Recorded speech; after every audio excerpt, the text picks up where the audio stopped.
दैनिक जागरण का संपादकीय डिक्टेशन। गति 100 शब्द प्रति मिनट। स्टार्ट होगा 5 सेकेंड बाद।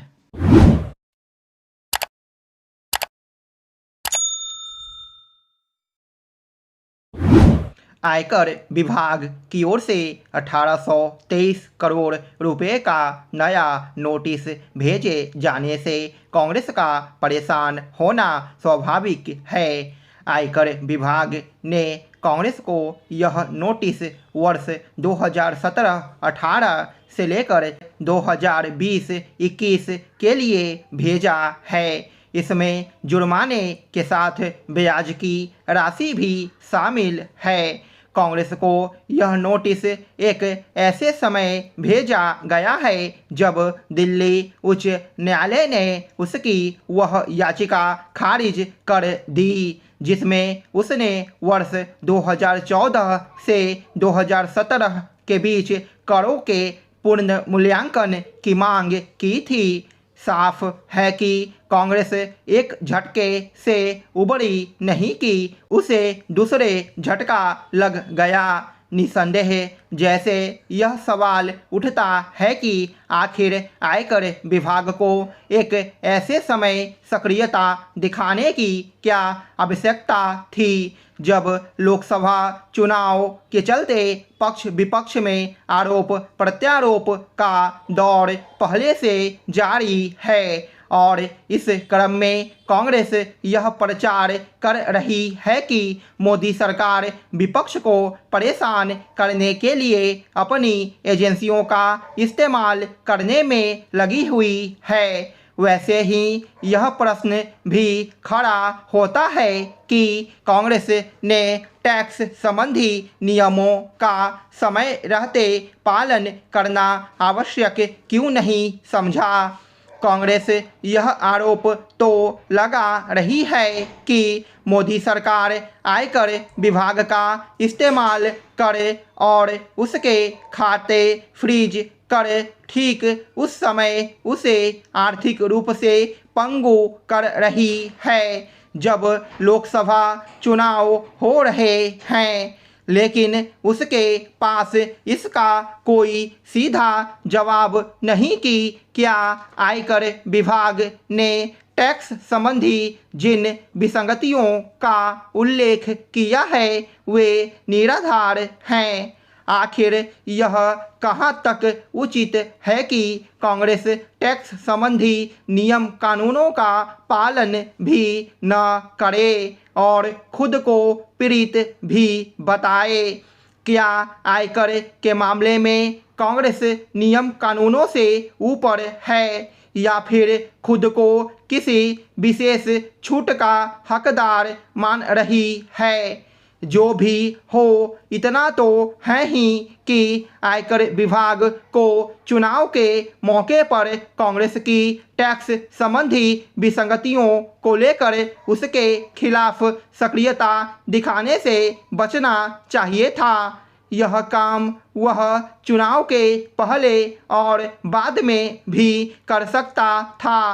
प्रश्न उसकी कार्रवाई का नहीं बल्कि समय का है। चूँकि उसने चुनाव के मौके पर अपनी सक्रियता दिखाई, इसलिए कांग्रेस को अपने इस पुराने आरोप को नए सिरे से धार देने का अवसर मिल गया कि मोदी के भारत में लोकतंत्र खतरे में है। आखिर टैक्स संबंधी नियमों की अनदेखी करने वाले किसी दल को आयकर विभाग का नोटिस मिलने से लोकतंत्र की सेहत पर कैसे असर पड़ सकता है। प्रश्न यह भी है कि राहुल गांधी यह धमकी देकर क्या साबित करना चाहते हैं कि यदि सरकार बदली तो ऐसी कार्रवाई होगी कि दोबारा किसी को यह सब करने की हिम्मत नहीं पड़ेगी। क्या इसका यही अर्थ नहीं कि वह सत्ता में आए तो सरकारी एजेंसियों का वैसा ही इस्तेमाल करेंगे जैसा करने का आरोप वह मोदी सरकार पर लगा रहे हैं। आज देश की 5 विभूतियों को सर्वोच्च नागरिक सम्मान भारत रत्न से सम्मानित किया जा रहा है।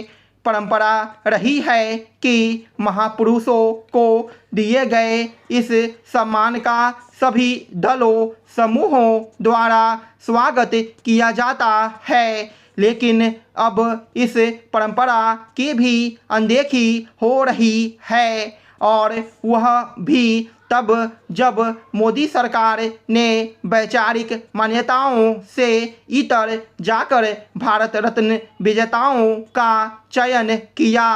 पूर्व प्रधानमंत्री चौधरी चरण सिंह, नरसिंह राव, डॉक्टर MS स्वामीनाथन, लाल कृष्ण आडवाणी के साथ साथ सामाजिक न्याय के नायक कर्पूरी ठाकुर एक साथ भारत रत्न से सम्मानित होने जा रहे हैं।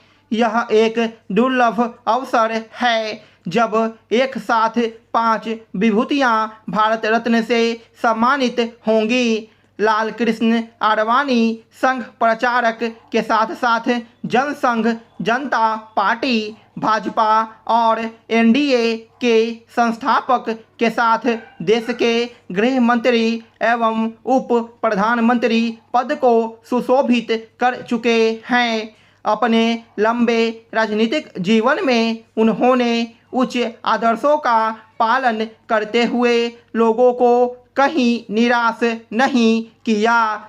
जैन हवाला कांड में नाम आने के बाद उन्होंने उच्च आदर्शों का पालन कर स्वच्छ राजनीति परंपरा को नई ऊंचाई दी।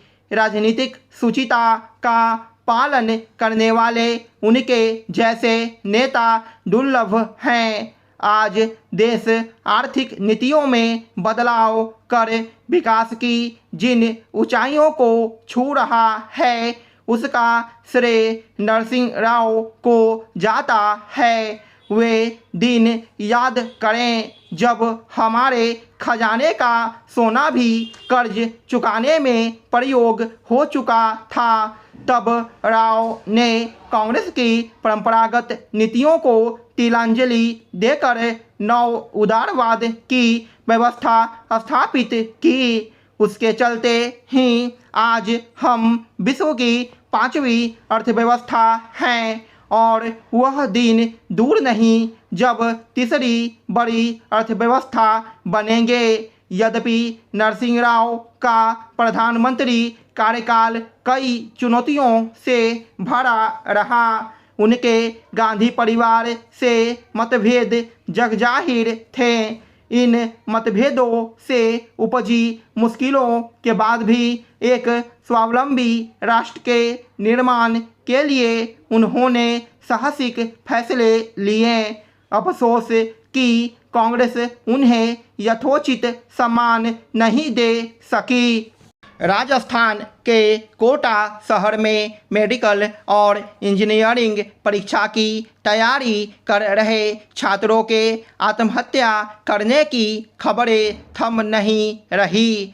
पिछले दिनों एक दिन के अंतराल से 2 छात्रों के आत्महत्या करने की खबर आई। कोटा में इस वर्ष अब तक 8 विद्यार्थी अपनी जान दे चुके हैं। 16 साल के ऐसे ही एक लड़के ने आत्महत्या करने के पहले एक नोट छोड़ा जिसमें लिखा था, सॉरी पापा, IIT नहीं हो पाएगा। हम नियमित रूप से स्कूली बच्चों प्रतियोगी परीक्षाओं की तैयारी करने वाले अभ्यर्थियों और यहाँ तक कि IIT जैसे शिक्षण संस्थानों में ऐसी घटनाओं के विषय में सुनते रहते हैं जहां दबाव से निपटने में मुश्किलों का सामना करने के कारण छात्र अपनी जीवन लीला समाप्त कर लेते हैं। नए भारत में बुझते इन युवा दीपकों से अधिक निराशाजनक और कुछ नहीं हो सकता।